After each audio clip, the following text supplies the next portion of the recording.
होते हैं कर्म से, कर्म कटते हैं सच्चे नाम से, सतनाम से। आम नाम से काम नहीं चलता। तो हमने बताया कि एक तो पाठ करवाना होगा बंदी छोड़ के नाम का, थारे धर्म का काम से हमने कोई पाठ मत कुछ नहीं ले जाना। तो उन्होंने बोले जी जो कहोगे वो ही कर देंगे हम। वो नाम ले गया, उसने उस दिन पाछे दवाई छोड़ दी 16 फरवरी से। घरवाला ने चिंता हुई कि यू खांदे खांदे जीवा था दवाई, अरे फिर ही उम्र रहेगा, और उसको चैन सा हुआ दवाई छोड़ने पाछे। तो घरवाले उसको 5 दिन के बाद डॉक्टर के पास ले गए। डॉक्टर ने बोला भाई एक्सरे ला पिछले जो महीने के पहले एक्सरे कराया था 15 दिन पहले, उसमें सख्त खतरनाक बीमारी टीबी की बहुत गहरी पाई। दोबारा एक्सरे उतारा तो उसमें कोई बीमारी नहीं थी। डॉक्टर ने बोला आसपास दवाई मत खाइए, तेरा नुकसान कर सकती है। बोल सतगुरुदेव की। देखो ये परमात्मा के गुण होया करें, और परमात्मा लाभ दे से तार के माँ का के यानी गुरु, पूरा गुरु हो और उस गुरु में कह वो लाभ दिया करे। वैसे आम गुरु मेरे महाराज के अंधे गूंगे गुरु गणे ये लंगड़े लोभी लाख, और साहेब से परिचय नहीं और का बनावे साख। ईश्वर से तो जुड़े नहीं और दुनिया ने बनाए बैठे हैं। आप भी नरक में गधे बनेंगे और गेला उनके वो बनेंगे चेले, उड़े नरक में लौटेंगे और उड़े के कुतिया के पेट में कुतरू बने का होंगे सारे गुरु और चेले। तो इस दुख से बचने के लिए हमने पूरे गुरु की तलाश करनी चाहिए। ये मनुष्य जन्म बड़का खेल नहीं है कि फिर मिल जाएगा। एक अनाड़ी का फंसका अपनी जन्म बर्बाद नहीं करना चाहिए। गुरु की पूर्ण रूप से परख करके जब इसे सुख देने लाग रहा हो यही जन्म में, तो आगे बिराना के ठाठ देगा। और जब यही कोई सुख नहीं है तो आगे कोई लाभ की उम्मीद ना करिए उनसे। कोई नौका आगे सतलोक भेज देंगे, एक स्वर्ग में भेज देंगे, ये भंडारण की बात से। जब हम तो यहाँ तो कैर हो रहा घर में और वहाँ फिर स्वर्ग में, तो यही सुख हो गया तो यहीं पर स्वर्ग से शुरू हो जाएगा और आगे भी आपको लाभ मिलेगा, वैसे नहीं मिलेगा। तो इस प्रकार बताया है कि जिस घर में ऐसे सुथरे समागम शुरू हो जाते हैं उनके ना जाने कितने दुख परमात्मा दूर करा कर। तो इसलिए बताया कि सत्संग के बिना इस जीवन में ज्ञान नहीं होता। सत्संग में आप देख लो कितने गाय हो साबित गांव में, बल्कि निंदक ज्यादा होंगे और इस बात को सराहने वाले कम मिलेंगे। क्यों? उनको बेरा नहीं बेचारा ने। जब ज्ञान हो जाएगा कि यह चीज बहुत बढ़िया है और इसका ज्ञान हो, यहाँ वक्त बैठे कोई सुने, वो बिना सुने तो कोई कुछ कह रहा होगा, कोई कुछ कह रहा है। सच्ची बात को सुनने में भी कष्ट होता है। यहाँ का बैठे सुने फिर उसको अजमा कर देखें। हम किसी को बुरा नहीं सिखाते। कोई बीड़ी शराब मांस तमाकू से पीछा छुटवाते हैं और परमात्मा के नाम पर लावासा। दारू पीने वाले को के बच्चों पर कितना बुरा असर पड़ता है, हुक्का पीने वाले पर कितना बुरा असर पड़ता है। एक दारू पीने वाला और हुक्का पीने वाला भी हमारे को जो बुरा बतावस है तो हमने उसकी बुद्धि का बेरा पटरा है, वो कितने दिमाग उसके अंदर है।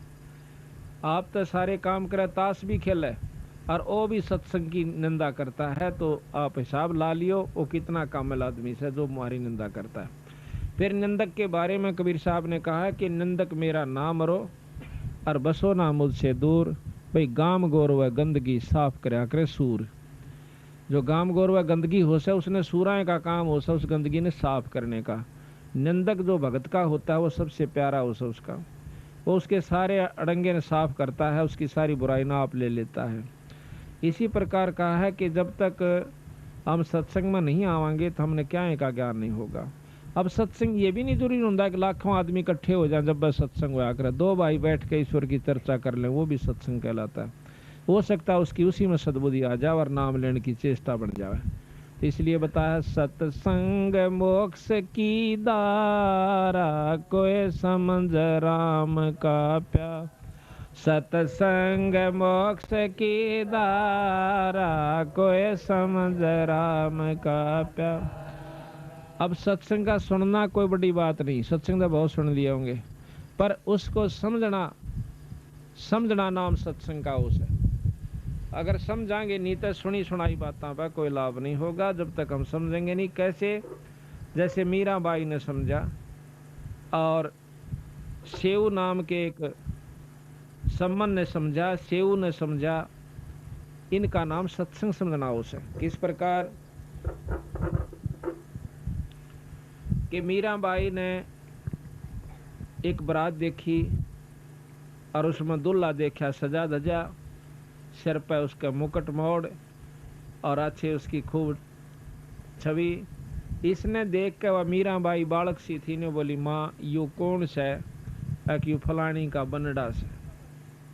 ने बोली, माँ मेरा भी बनड़ा ला दे। बालक थी 5, 7, 10 साल की, उसने ज्ञान नहीं था यू के खेल से। रोन लागी, है मेरा भी बनड़ा ला दे, मेरा भी बनड़ा ला दे।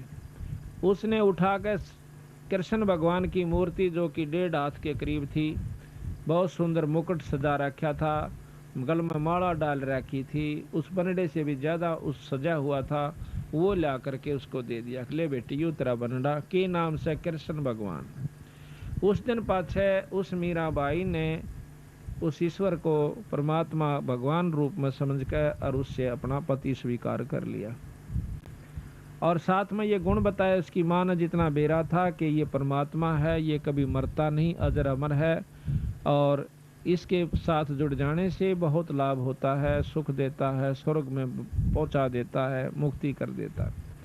इन गुणों का ज्ञान करके मीराबाई उनसे बहुत प्यार करती थी और जैसे भी टूटे फूटे शब्द थे वो अपने गाया करती थी, ईश्वर को याद किया करती थी, नाम जाप किया करती। तो मीराबाई की मुक्ति का साधन बना, लेकिन बना जब वो गुरु से नाम ले लिया, क्योंकि पिछले संस्कार थे उसके जो प्रबल परमात्मा में रुचि बनी हुई थी, पिछले जन्मों का तप भजन उसके साथ था। लेकिन मुक्ति उसकी जब हुई जब रविदास जी तो उपदेश ले लिया, और उपदेश ले पाछे फिर उसने ज्ञान होया कि मैं तो जमा बर्बाद हो जाती अगर गुरु जी तो नाम ना लेती। तो इस प्रकार हम जब तक नाम नहीं ले लेंगे तब तक हमारा कोई छुटकारा नहीं होगा। तो बताया कि सत्संग समझे मीराबाई, करी सतनाम की कमाई। सत्संग समझे मीराबाई, करी सतनाम की कमाई। गुरु रविदास की शरणा आई, जब पाया मोक्ष द्वारा। है सत्संग मोक्ष की धारा, कोई समझ राम का प्यार। है सत्संग मोक्ष की धारा, कोई समझ राम। सत्संग समझा से शाना हो गया, साहेब कबीर का आना। सत्संग समझा से शाना हो गया, साहेब कबीर का आना। नेकी समन न खिला दिया खाना, वो अमर किया मनियारा। है सत्संग मोक्ष की धारा, कोई समझ राम को। है सत्संग मोक्ष की धारा, कोई समझ राम का प्यारा। अब सत्संग समझना यो सब आइयो, देखो वो कहण सुन की बात तो कुछ और है, पर सही तत्व बगे जब हमने इस तरह खरा उतरना चाहिए जिस प्रकार से उस सम्मन उतरे। कैसे? एक सम्मन नाम का मनियार था, वो बंदी छोड़ से उपदेश ले लिया सारे परिवार ने। 3 प्राणी थे घर में, एक तो नेकी जो सम्मन की घरवाली, एक उनका लड़का दोनों का वो था शेव उसका नाम था। 3 प्राणी थे। अब देखो सत्संग जहाँ होता है बचपन से बच्चा पे हम जिस भी जकर घर में करांगे वही असर होया करे, रोजाना असर हो। इतने गरीब हालत थी उनकी, इतनी गरीब हालत थी बेचारा की कि कई बार तो जून उग जाया करती, पर कभी उन्होंने किसी की नीयत खराब नहीं करी, ना चोरी करी ना ठगी करी। और यूं क्या करते बेटा, भूल कर चोरी मत कर लियो, सत्यानाश हो जाता है जो चोरी करते हैं लोग, या कोई बुराई करते हैं, रिश्वत लेते हैं, कोई बुरा काम करते हैं। अपनी किस्मत पर सबर करके हमने रहना चाहिए। एक दिन भगवान कबीर साहब ने विचार किया, क्योंकि कमाल के अंदर अभिमान हो गया था, वो महाराज के संग ज्यादा रहता था, सेवा बहुत कराया करता। एक दिन उसके मन में अभिमान आ गया कि महाराज जी कि हाँ भाई, मेरे जितनी सेवा आपकी कोई नहीं कर सकता। अब अभिमान चाहे माया का आ जाओ, चाहे वजन का आ जाओ, और भाई चाहे किसी शरीर का, चाहे औलाद का, चाहे संतान का, राज का, वो नष्ट कर दिया कर, भक्ति खत्म हो जाती है। जिस प्रकार एक बार नारद मुनि में अभिमान हो गया था। उसने जाकर के अपने पिता ब्रह्मा जी से कहा कि मैंने अब माया जीत ली है, काम क्रोध मोह लोभ अहंकार के वश में नहीं हो सकता। ब्रह्मा जी कहने लगे, पुत्र मेरा आगे तक कह दी है पर और जे करना करिए किता। उसने सोची क्योंकि बालक ने मना करे ना दूना चाला करे उसका नहीं, बालक तक ये था पूरा अच्छे पूरे संत थे। फिर उसके मन में आई पिताजी तन्य कहीं जाकर जब चीज उपलब्ध कर ली मैंने जीत ली है तो बताने में क्या डर से। उसने जाके शंकर भगवान से जिक्र कर दिया कि ऐसे जी मैंने माया को काम क्रोध मोह लोभ अहंकार में किसी काबू में नहीं आऊंगा, मैंने माया जीत लिया। ने बोला भाई देख वह बात है तेरी ठीक से, नारद जी संता के काम तो ये होया करे पर इसका कित विष्णु भगवान आगे जिक्र ना करिए। उन्हें सोची ने कह आकर पिताजी भी ने कहे थार ये भी ने कहे जा कह विष्णु जी आगे फिर कह दिया कहा भाई नारद जी आ गया महाराज। और भाई ठीक ठाक मौज होगी महाराज। ने बोला जी एक उपलब्धि मैंने आज कर ली। क्या कर ली भाई कि मैं किसी माया के काबू में नहीं आऊंगा, मैंने बेरा पट गया कि संसार कुछ नहीं है, हाँ, और मैंने सब क्या पे काबू कर लिया। वाह बेटा वाह, बहुत अच्छा करा। विष्णु भगवान ने सोचा कि देख शंकर जी का बस में को नहीं आया कामदेव, और यू कर लिया, ये इसका यू फुटे भागी भी चौधरी पाकेगा और यू गधा बनेगा फिर जाकर, इसका समाधान होना चाहिए। जो बोला ठीक है बेटा बहुत बढ़िया करा शाबाश।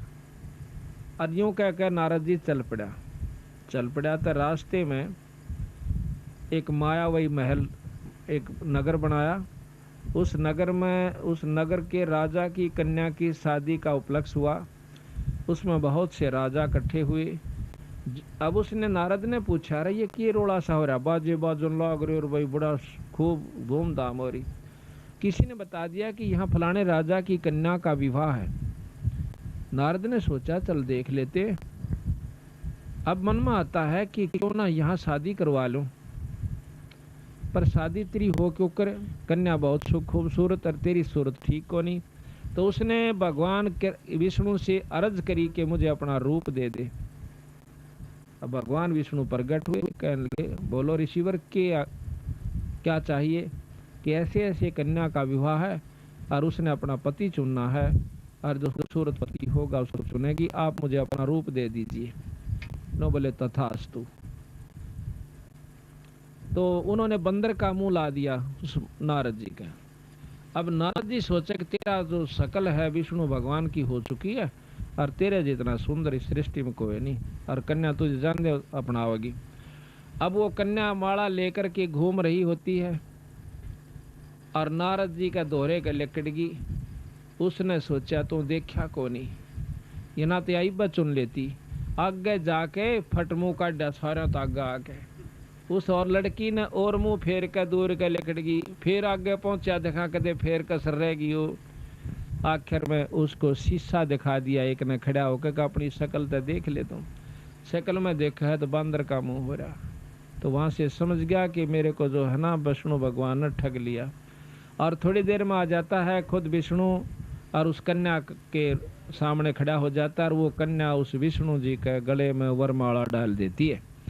तो नारद जी ने विष्णु भगवान को श्राप दे दिया कि जिस कारण मैं पत्नी की वियोग में आज इतना दुखी हुआ, इसी प्रकार तू भी एक दिन अपनी इस पत्नी के बारे में दर दर धक्के खाओगा और तेरी मदद भी जो है वानर करेंगे जिसका तने मुंह लाया। इतना कसराब देकर के नारद जी अंतर ध्यान हो जाता है। एक बार की बात है कि रामचंद्र जी उस शराब को पूर्ण करने के लिए सीता जी का हरण हुआ।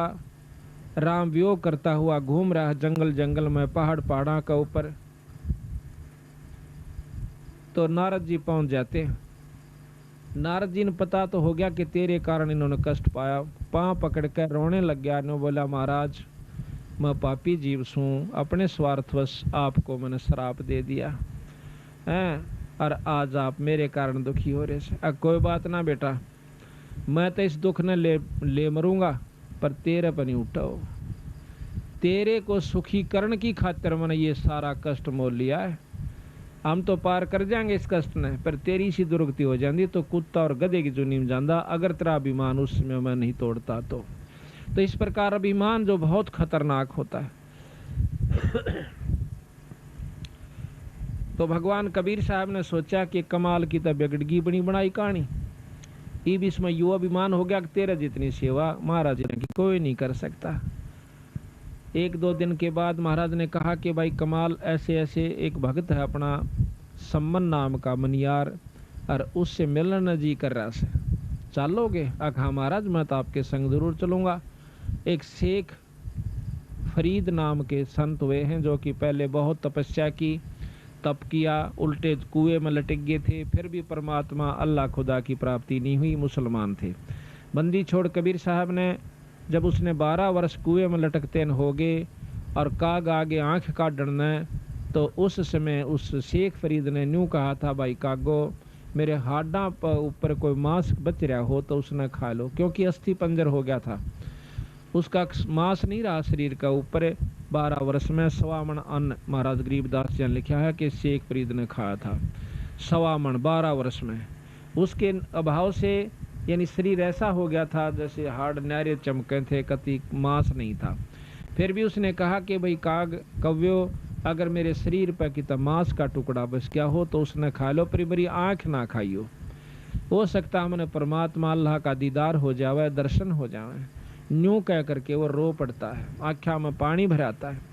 भगवान कबीर साहब देखो, हम भक्ति भी करते हैं, साधना भी करते हैं, उपासना भी करते हैं, जब तक हमारी आँखा में ईश्वर के प्रति रोना नहीं आंदा, इतना भक्ति आपकी शुरू नहीं होली से।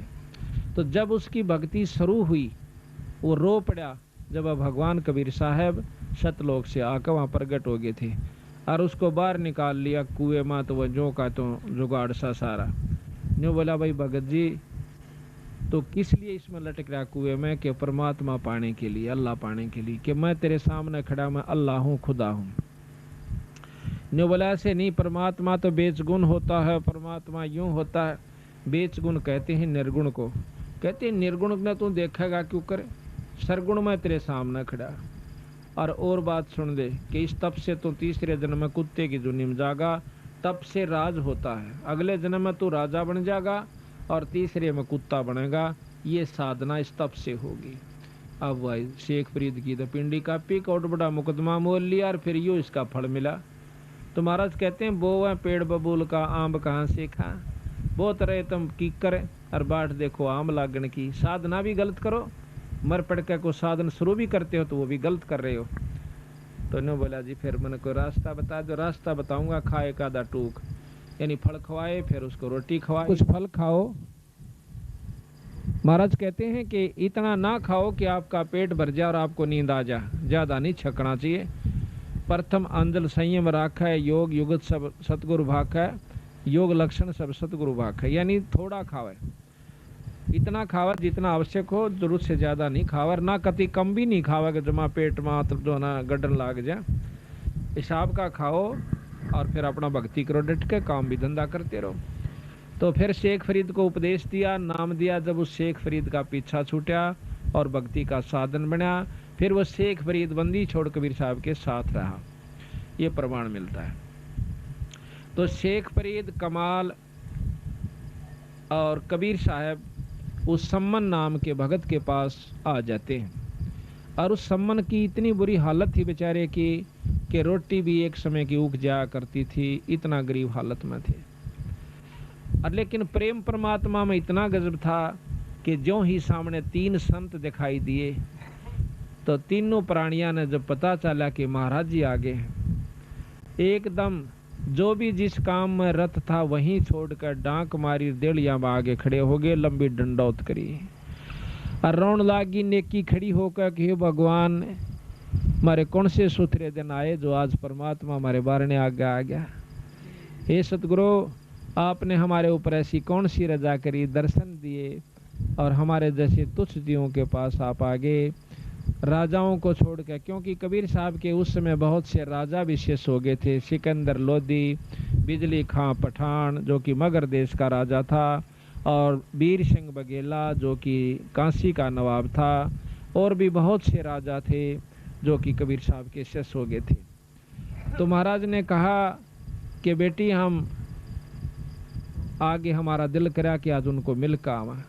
कहा जाओ महाराज भीतर बिछा दी बिछाना दौरा जैसी बोरी थी पल्ली थी को बिछोना पाटा टूटा था। सतगुरु महाराज बैठ जाते।